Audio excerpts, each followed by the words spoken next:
Hey guys, today we're just about to do a panel at Compass in Beverly Hills. I'll be speaking about the transition in the market, the normalization, the different things that are happening, the challenges, the obstacles. I think what the first question I want to roll out to you and is, how are you working with, what is your preparation for working with sellers? I think Michael should start since he thinks Okay. it's very easy in Beverly Hills. Oh, yeah, it's really always easy. been easy It's talking always to been sellers, easy. and it's just getting easier. It's just getting easy. Thank you, Cool. Danny. Why don't you start? No, it's funny. We're all in slightly uncharted waters. Even those of us who've been around for 40 years have been through it before. I think challenges like this are very exciting, and I know for many that is not the case. Pat had addressed that before. And when you're in this space, we all know what comps are, but when you start going back to only January and you're presenting somebody January through whatever May, it's not going to be realistic for today's market. But anyway, that sounds like a Lady Gaga song, but anyway. Am I that gay? I guess I am. So anyway, communication, we talk about, but communication is two ways. It's not just listening, it's asking them maybe something personal. Sometimes when any of us feel that we haven't said enough, we haven't said anything, and the client has just talked, some of those are the best times where the client will go, oh, I love that person. That playbook is irrelevant and won't work, and you might have gotten away with overpricing or treating people without empathy or not dotting the I's and crossing the T's, but now you're going to have to, and it's really going to separate the boys from the men, the women from the girls, etc. And a big part of Gender. the boys from the boys. No, gender fluid. The non-binary from the binary. Sorry. Oh, my bad. We've known each other a long time. And if a seller wants 10% over the last sale, you decide if that's worth going down that road, where in the past couple of years, you get lucky and get away with that oftentimes.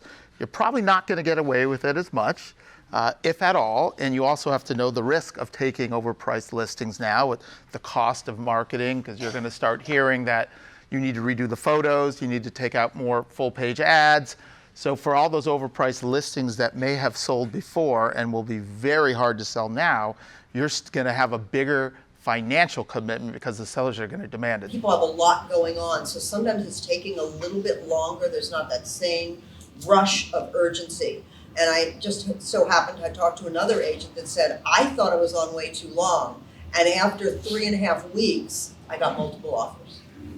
And so we're now in multiples, but it took 3.5 weeks. And it took people coming back 4 times, 3 times, before they did anything. I will not give a price right now while I'm in the initial meeting. I might give a range, but what I'm telling people is we are in transition right now. And sort of what Michael was saying and what Danny and I have talked about is that we don't know what's going to happen, and we're going to give you the best advice. Ultimately, you're going to pick the price, and then we're going to decide if it's a good relationship that we should work together. Because the comps are not the last 3 or 6 months. The comps are like yesterday. The comps are like the house that's closest to yours has been sitting on the market for 90 days and not moving. Look, the open house was really slow and nobody's interested. Right, reality And check. that's why we need to look at price. The active comps that are sitting in your price range in your competitive area are the most relevant comps, even though they're not sold. You know what's not selling at a price. You can look at days on market. It's not a perfect science. You can't say, oh, everything's trading at $1,000 a foot, therefore we should. But you can say this isn't selling at $1,000 a foot, and it's a better house than ours. What's not selling at record prices, which is a huge difference, is the average inventory, your average product, B location. That's 9 out of 10 listings that we know of, reality-wise. Those are not going to sell at the same prices anymore. When I've seen the house that everyone wants on the best street at the right price, it's still getting multiples and still trading at a price that was higher than it would have traded for last year. They come to us because they need something and they want somebody that's going to make them feel safe. So how are we going to do that? By delivering bad news, but in a kind way. I think sometimes our clients think something's their bottom line, and then they've been on a little bit, and they may change their attitude or their feeling depending what's going on for them. Yeah, on that point, I'd be really careful with saying, hey, if it's not full price, don't write. When a client, even if the client tells you my bottom line is $6 million, I don't know that you want to be throwing that out there to buyers in this environment. I think you want to encourage all offers, put it in front of your seller, and hopefully, if they're real, they're going to have to lower their bottom line if they're real, or not sell, and that's their choice. We are in the expectation management business and in the tough conversation business. You got to get comfortable being uncomfortable to really do this job well, especially in a regular market that's not frenetic like we do. Yeah. I know what it was. It was taking your ego out of the situation. Yeah, That's very difficult to do with other agents, and I can attest to that wholeheartedly. But even if I'm known as being a bitch, it is in the context of protecting my client. And I just don't like small talk. I mean, agents know me. I don't like it. How are you leveraging your relationships with other agents? Getting information, finding out what kind of showings and velocity other agents are having on their listings at your price point. I mean, sharing information and having relationships where agents will pick up the phone and gladly share information with you. I know it's a cliche and we all say that, but you know, the agents are in the business forever. You're going to do multiple deals with agents for decades. Is there something going on with my listing that no one else is having? Is all 5 listings in the area having the same experience? Because we're not looking at comps from 6 months ago. We're looking at real time on the market houses that aren't selling. That's our best tell of what things are worth. The market is moving under our feet. I mean, look, I just got a vibration looking in, Fed just raised the rates, 75 bips. So that just happened as I'm sitting here. So our clients need to understand that we're getting data and information that's changing all the time. Because we have like our calls after the weekend. This is what's happening with all. I talked to every single agent that had an open house in your area, and this is what's going on. They're not the only ones. And then we had to reduce this property, and those clients were disappointed, but then boom, we sold it in 3 days. That just happened. We had a big reduction and it sold 3 days later. We need to work together as agents. Like if you're so competitive with somebody that you can't share with them, there's a problem inside one or both. And I think knowing the absorption rates you brought up in the beginning in each price point you work in, and explaining that to the sellers, and look how right now the markets I'm looking at in the $5 to $20 million range in Brentwood, Palisades, Santa Monica, Beverly Hills, absorption rates are 3, 4, 5 months depending on what pocket and what price point. And that's not bad.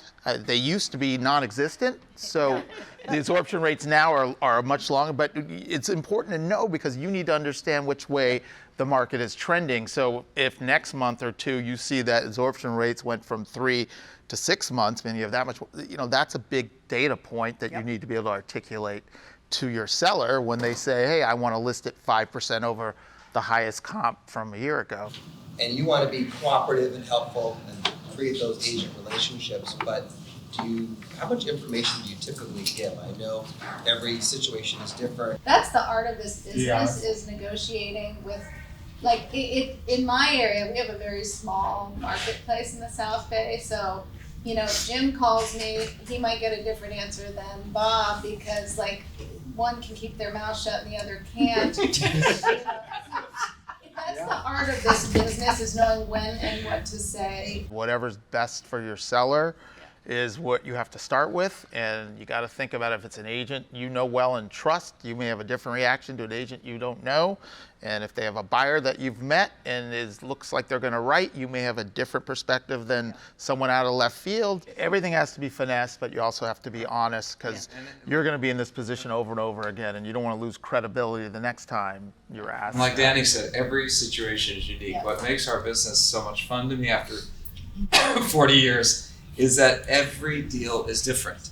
It's shocking. I encounter things now that I never thought I would have encountered in 40 years. And it's just like, wow, that's kind of exciting to me. I realized in deference to my buyer, to help the buyer, I had to pull my ego out of it, which was very challenging in this case.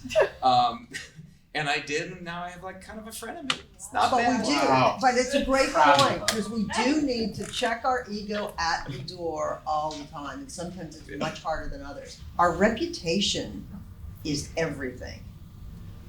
And your ability to be confidential is everything, because they've all talked about being willing to share certain times and not at others.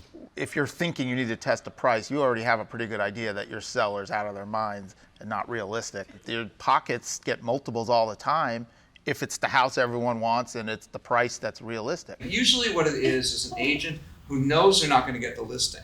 So they're going to put it out like that. It to undermine, which actually in a way undermines the capability of the seller to sell it later on, because people are going to think, oh, I heard about that one, even though it wasn't on the market.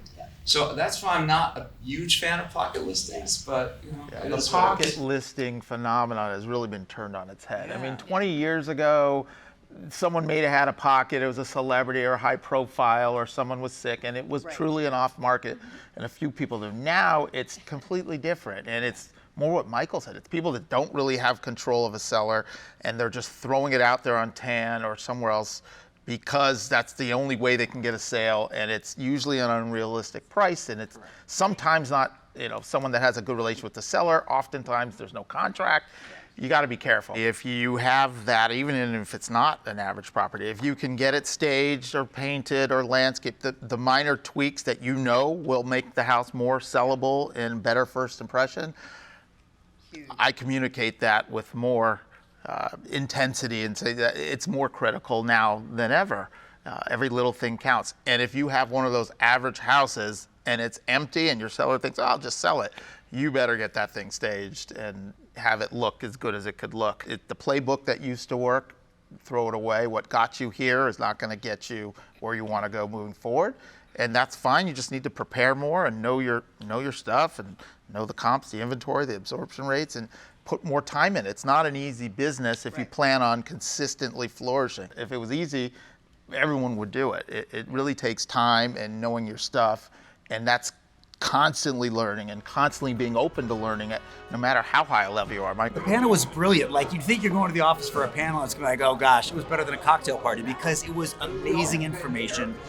We are so lucky at Compass to have super smart agents that are really articulate and freaking funny to be sharing this stuff. It was a candid conversation with some good best practices. I thought the panel was great. I was honored to be included with Danny and Michael, and the crowd asked a lot of great questions, and we were able to give great information about the current market, which is obviously a transitional market. The whole throwing away to Playbook, yeah, we can't think like a year or two ago. That was more the order-taking market. Now it requires skill, difficult conversations, all stuff that everyone really needs to know. Hey, thanks for sticking with us. I hope you enjoyed the panel today. Give a little bit of data and info on what we're seeing today's housing market on the west side of LA and Beverly Hills.